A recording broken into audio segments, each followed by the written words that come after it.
Difficulties seem overwhelming until we understand them. After understanding the matter, every difficulty becomes easy. If you get worried looking at a problem, after listening to these stories, you will understand how any difficult situation can be made easy. Before you get lost in these stories, don't forget to subscribe to this channel. So, let's begin the first story. Once, Gautam Buddha was sitting under a tree, deeply engrossed in his meditation. He had been practicing this meditation for many days. One day, a hunter was passing through that way. He had heard a lot of praises about Mahatma Buddha, about his nature and knowledge. But despite hearing all this, he was not satisfied with him. In reality, he did not believe in Mahatma Buddha's teachings. When he saw Mahatma Buddha meditating, an idea came to his mind: why not put him to the test? This way, he would know the truth about him. The hunter stood there and started thinking about what to do. Suddenly, he got an idea. He picked up a stone and threw it at the meditating Buddha with great force, which got hit him very badly, but Mahatma Buddha did not react or respond in any way. Quietly engrossed in his meditation, the hunter kept looking toward Mahatma Buddha for some time, hoping for some reaction, but he didn't respond.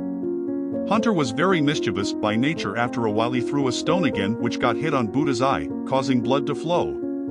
Even though his body was bleeding, Mahatma Buddha remained deeply immersed in his meditation, seemingly unaffected by the pain. Looking at this, the hunter got more furious. He couldn't understand why there was no reaction from him even after so much pain. In a fit of anger, the hunter threw another stone, causing even more blood to flow from Buddha's body. The pain was becoming unbearable, and tears started flowing from Mahatma Buddha's eyes. However, Mahatma Buddha didn't abandon his meditation. Seeing this, the hunter couldn't hold back anymore and went up to him, saying, "Hey, Mahatma, I want to ask you something." Buddha opened his eyes, and the radiance in his eyes surprised the man. Buddha replied gently, "Ask, what do you want to know?" The hunter said, "When I threw the stone at you, you didn't react at all, even though you were in pain. You didn't say anything." Then Mahatma Buddha, with great simplicity, replied, "Because it caused pain to my body, not my mind. The body experienced the suffering, not my mind." The hunter was astonished, and he asked again, "Then why are tears flowing from your eyes?" Upon hearing this, Mahatma Buddha said, "My mind, my soul, was weeping over the consequences of your wrong actions. You have committed a grave sin, and you are not even aware of its impact. You have no idea what punishment awaits you, you are completely unaware. My mind was contemplating all this." Upon hearing Buddha's words, the hunter was utterly astonished and fell at the feet of Mahatma Buddha, begging for forgiveness. He said, "Mahatma, please forgive me. I didn't have faith in you. I thought everything about you was false, and people just blindly follow your teachings. However, today I am convinced that your knowledge is true. Please forgive me and accept me under your shelter." Buddha was very compassionate. He didn't say anything to the hunter. He forgave him and blessed him. After receiving Buddha's blessing, the hunter started living his life as a great seeker. Friends, we can learn something from this story. Firstly, whenever we meditate or concentrate, even small distractions can disturb us. If we hear any noise from somewhere, our focus gets disrupted. However, with consistent practice of meditation, our concentration becomes so strong that nothing can disturb us. Even if someone throws stones at us, our focus won't break. Another thing is that forgiving someone who has caused us pain is truly great. If someone is hurting you, but you still forgive them, it can lead to a transformation in their heart. But due to our ego, we never forgive the person who gives pain to us. And that's why our relationships don't become strong. The third thing is that unknowingly we do things in such a way that we don't even know what consequences they will bring. When doing any task, do it with full awareness and consideration of its impact on others' lives. After such introspection, that task becomes our true karma. Now, I am going to tell you the next story based on this idea. After listening to this story till the end, you will find answers to many of your questions. Once, Gautam Buddha was wandering with his disciples. The day was coming to an end, and due to the long walk, his disciples took him near a tree. There, they found the cool shade of the tree and a gentle breeze blowing. Buddha asked all his disciples to rest there for a while.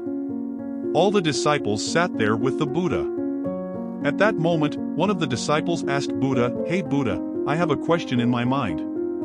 Will you answer it?" Buddha replied, "Ask, and I shall answer." Then the disciple asked, "Can knowledge be learned with any strength or can be snatched?" Buddha said, "No, knowledge can only be learned with a spirit of service." The disciple asked, "How?" Buddha replied, "Let me explain it to you through a story. A long time ago, there was a hermit who lived in a grass-thatched hut in a jungle. He had the knowledge to transform copper into gold through his learning, but he would use this knowledge only when he really needed it or when he had to help a poor person. One day, a very poor Brahmin came to the hermit seeking help. The Brahmin needed to get his daughter married, but he didn't have enough money.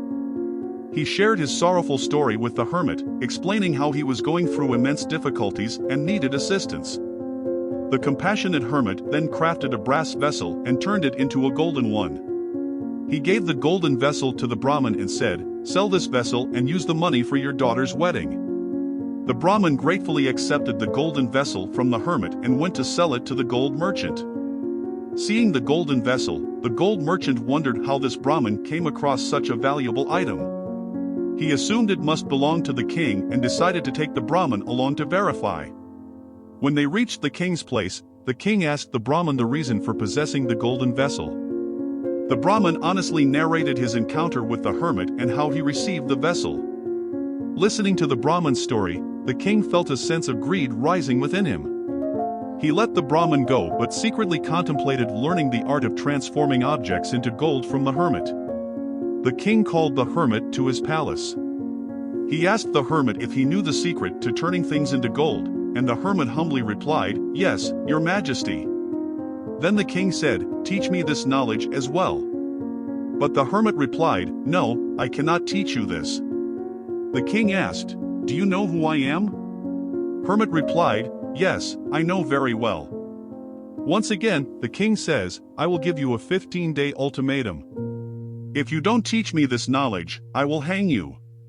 Now the king every day sends one of his soldiers to the hermit, instructing him to ask the hermit if he has changed his mind. However, the hermit refused every day. Then, the king realized that threats or forceful methods cannot make the hermit teach him against his will. Then the king thought of another way. When there were 7 days left to complete the 15-day ultimatum, the king changed his approach and started going and serving the hermit daily by changing his appearance. He served the hermit so much that the hermit became happy. The hermit asked, "Tell me what you want." The king replied, "Please teach me the knowledge to transform copper into gold." The hermit agreed and taught the king that knowledge, but he advised him to use it only to help the needy. After that, the king returned to his palace. When the 15 days were over, the king called the hermit to his palace. The king asks the hermit, "Are you ready to teach me the knowledge now?" The hermit replies, "No." The king threatens, "Then you will be sentenced to hanging." The hermit calmly says, "Go ahead, hang me." The king starts laughing and says, "On knowledge which you have so much pride, I know that information now." He then demonstrates by turning a copper vessel into gold.